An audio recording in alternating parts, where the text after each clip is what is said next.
Bueno, vamos a sumarlo a la charla ya mismo, José Simonella.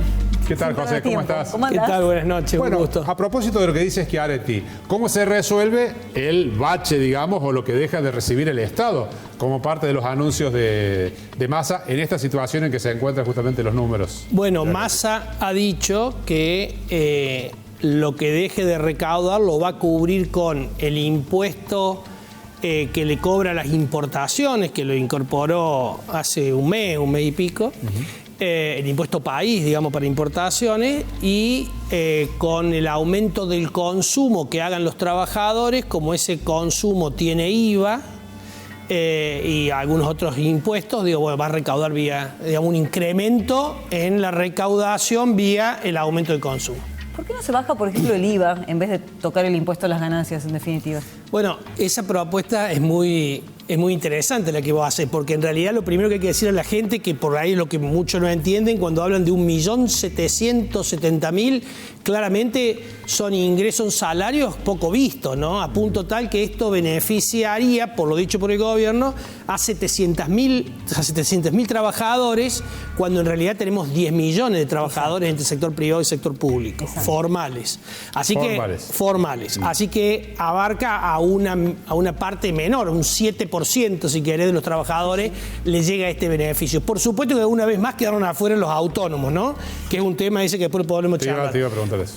Pero sería mucho más lógico quitar una carga tributaria al IVA, como decir. Lo que pasa es que tendría un impacto fiscal muy mayor, digamos. Pero estás aliviando a la clase popular, ¿no? Obviamente, y además esta de nuevo es una medida que va a beneficiar a los trabajadores de la cúpula, de la punta de la pirámide. Solamente 80.000 trabajadores van a pagar de los 10 millones, pero de nuevo, el trabajador medio, o medio bajo, de esta medida no tiene ningún beneficio y sí impacta esto, ha tenido el impacto de la inflación. Claramente, la medida que haría falta para todos los trabajadores, digamos, para los 10 millones, más los autónomos, más los monotributistas y el público en general, sería una baja de la inflación, que no hay ningún plan para ello, ¿no? Claro.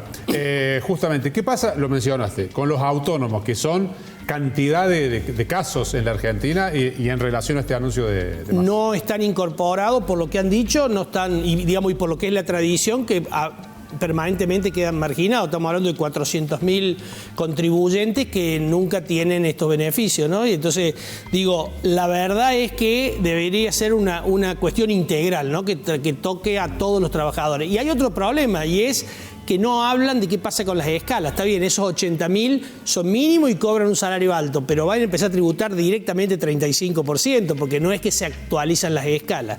Así que esto es el anuncio del candidato. Hay que ver luego cómo la AFIP lo regula. No nos olvidemos que AFIP más de una vez legisla por intermedio de sus reglamentaciones, así que hay que ver luego cómo termina impactando hasta que se modifique la ley, porque lo que ha dicho Massa es: voy a mandar un proyecto de ley desafiando a la oposición, digamos, para que esto tenga vigencia a partir del 1 de enero como ley, pero a partir del 1 de octubre, que es cuando tiene vigencia, lo va a hacer con un decreto. Y acá hay un tema no menor. Estamos hablando de una mejora del 40% en el mínimo no imponible, pero va a regir a partir del 1 de octubre. Claro, con lo cual ya te come 20, ¿no? Así es. O sea, la mejora real va a ser del 20%. Bueno, vamos a mirar a quiénes va a aliviar esta medida, que es en definitiva para algunos pocos. En la industria, 19,13%.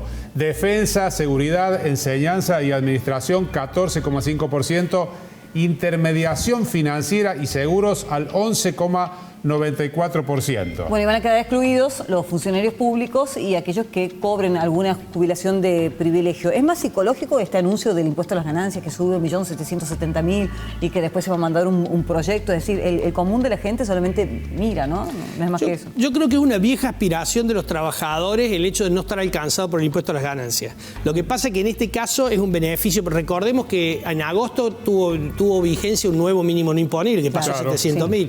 Con lo cual, como los salarios no se han ajustado a la misma velocidad que la inflación, claramente en este caso beneficia muy poco. Está bien, digamos, el hecho de que los trabajadores no paguen impuestos a las ganancias. Seguramente esta medida, que es más de efecto electoral que efecto real sobre la mayoría de los trabajadores. La mayoría de los trabajadores incluso muchos de ellos van a estar enojados con este anuncio porque dicen, pero ¿quién gana esa plata? Claro. Si yo cobrando esto no llego a comprar una canasta básica total o y más el alquiler. Así que digo, el desafío me parece que es de una vez por todas un plan antiinflacionario que claramente este gobierno ya no tiene tiempo, ¿no? Tengo una duda que le puede interesar a la gente. Ahora se va a conocer la inflación el jueves, exactamente. Puede estar en 12, 13, 11. Va a ser de 2 dígitos seguro. Sí, va a ser de 2 dígitos seguro. Esto va a llevar a que tomen la decisión a lo mejor de elevar la tasa de interés de un plazo fijo en los distintos bancos, como para que la gente no vaya inmediatamente al dólar. Probablemente, si uno cumple con el acuerdo con el fondo, debería tener tasa real positiva, es decir, la tasa de interés le tiene que ganar la inflación. La tasa de interés hoy es del 10,08, digamos, sí, casi un 10%, digamos. Si la inflación aumenta, debieran aumentar. Ahí hay un tema con el endeudamiento que tiene el Estado, ¿no? Y fundamentalmente el Banco Central, que se conoce como déficit cuasi fiscal. Si sube la tasa de interés en los plazos fijos, suben las tasas de interés de la LELIQ. Y hay 3 bases monetarias en LELIQ, eso le genera un esfuerzo financiero muy grande al Banco Central. Concretamente tu pregunta, lo debieran hacer. Okay. Si lo van a hacer, seguramente el jueves lo sabremos. Bueno, gracias José. Gracias. No, muchas gracias. Bueno, pidió Massa que no se vaya al dólar la gente, sí, aquellos que reciban beneficios justamente con la suba del piso, ¿no? Dijo, de última, compren un autito, una cosa así, qué sé yo, ¿quién pudiera llegar a esa cifra que veíamos recién? El dólar blue cerró de esta manera. 717 pesos, mientras que el dólar MEP cerró en 675,77.